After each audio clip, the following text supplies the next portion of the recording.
And I think it's important that I end our episode today with the reminder of why this test occurred in the first place.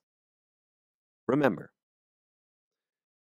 the Nazis at the time in 1945 when this test takes place and in the years preceding it are engaged in a genocide. They're engaged in an actual genocide that is perpetrated by an evil ideology that is spreading by force through all of Europe, and they are literally trying to have this ideology take over the entire world. And I don't think anyone wants to really consider the pain and suffering that the world would have encountered had Nazi Germany developed these weapons before the United States. I mean, let's take a second to think that it is certainly entirely possible the United States quite literally became Death, the destroyer of worlds, that fateful day in the desert in 1945.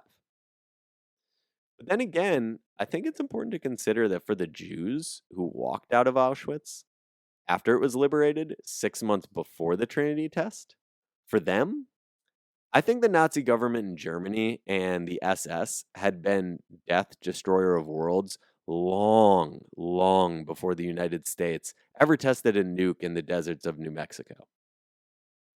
And when I think of Auschwitz and I think of the people that were liberated, I'm reminded that that's the exact same concentration camp where Labus Herblich, the 25-year-old Polish shoemaker, was murdered in 1942. Nuclear weapons exist today because the development of them seemed like the only option the Allies were going to have to defeat that ideology that led to the murder of Labus and the 6 million European Jews just like him that were killed between 1941 and 1945. In total, World War II killed 3% of the global population.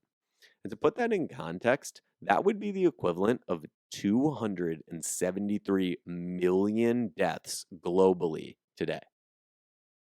Entire family lineages were lost to history on those battlefields. Ideas, plans, hopes, dreams, and futures died along with those people in the concentration camps. It's true that history is best learned through empathy. And I think that's exactly why we need to remember the people like Labus Herblich, because it's the stories like his and the millions of people like him that help explain the need for the development of nuclear weapons, the Trinity test, and the fear that fueled the Manhattan Project to the point where we were able to develop these weapons. Since Auschwitz, we know what man is capable of. And since Hiroshima, we know what is at stake. Viktor E. Frankl.